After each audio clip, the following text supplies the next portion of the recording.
Hi friend, இன்றைக்கி என்ன பார்க்க போகிறோம்னா, இது இன்வெர்டர் ஏசி பேனசோனிக்கு. இதில் வந்து 5 வோல்ட் ஷார்ட்டு, இதில் டயோடு எல்லாம் அவுட்டு, மைக்ரோரெண்டெல்லாம் அவுட்டு. நம்ம எல்லாத்தையும் மைக்ரோரெண்டெலாம் எடுத்துகிட்டு இந்த டயோடெல்லாம் சேஞ்ச் பண்ணிவிட்டு, நம்ம மைக்ரோரெண்டை வேறு பிளாங்க் மைக்ரோரெண்டல் இருக்குது, அதை போட்டுட்டு நம்ம ப்ரோக்ராம் எப்படி ஏற்றி உங்களுக்கு காட்டுறோம் உங்களுக்கு. சரியா? உங்களுக்கு இது ஃபுல்லாக டெப்த்து.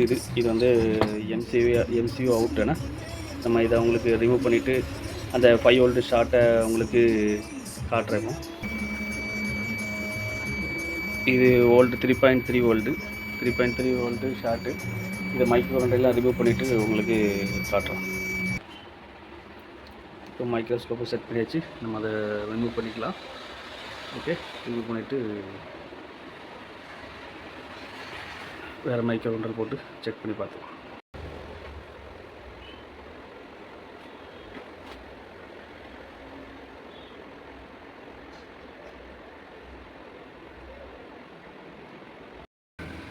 மைக்ரோரெண்டல் ஃபிட் பண்ணியாச்சு. இதுக்கு ப்ரோக்ராம் எப்படி ஏற்றிட்டு ஆன் பண்ணி காட்டணும். இதில் வந்து மைக்ரோரெண்டெல்லாம் சேஞ்ச் பண்ணியாச்சு. நியூ மைக்ரோரெண்டல் போட்டாச்சு, பிளாங்க் MCU. இது மைக்ரோரெண்டல் ப்ரோம் ஐசி, கம்பரேட் ஐசி எல்லாம் 3.2 3.3 வோல்ட்டில் இதெல்லாம் யூஸ் ஆகுதோ அது எல்லாம் வந்து போயிடுச்சு. எல்லா ஐசியும் எல்லாத்தையும் சேஞ்ச் பண்ணியாச்சு.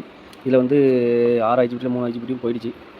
வேறு வந்து இது இப்போ ஆன் பண்ணி நம்ம ப்ரோக்ராமை ஏற்றி இதில் மாடல் நம்பர் LLOYD F535HV நம்ம இதை மாற்றி உங்களுக்கு ப்ரோக்ராமும் இன்ஸ்டால் பண்ணி உங்களுக்கு காட்டுறேன்.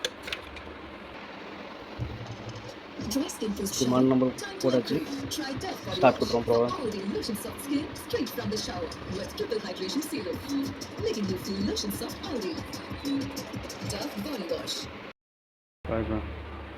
எல்லாத்தையும் ஃபிட் பண்ணியாச்சு. மைக்ரோரெண்டல், கம்பரேட் ஐசி, IGBT டிரைவ் எல்லாத்தையும் ஃபிட் பண்ணியாச்சு. இப்போ ஆன் பண்ணி பார்த்து செக் பண்ணிக்கலாம். கம்ப்ரஸர் ஆன் ஆகுதா எல்லாம் பார்த்துக்கலாம். இன்டோர் மோட்ரு, இது அவுட்டர் மோட்ரு.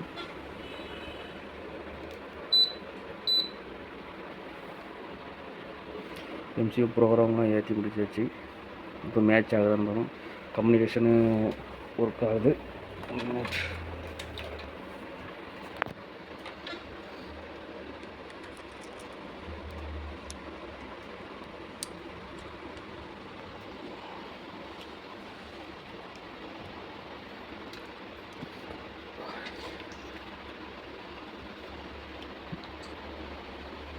கம்யூனிகேஷன் நடக்குது. ஓகே, கம்பர்ஸ் ஆன் ஆகும், செக் பண்ணிடுறேன். ஓகே, ஃபேன் மட்டும் விட்டுது, அவுட்டு பண்ணிட்டு கம்பர்சர் ஸ்டார்ட் ஆகும். கம்பர்சர் ஸ்டார்ட் ஆகிட்டு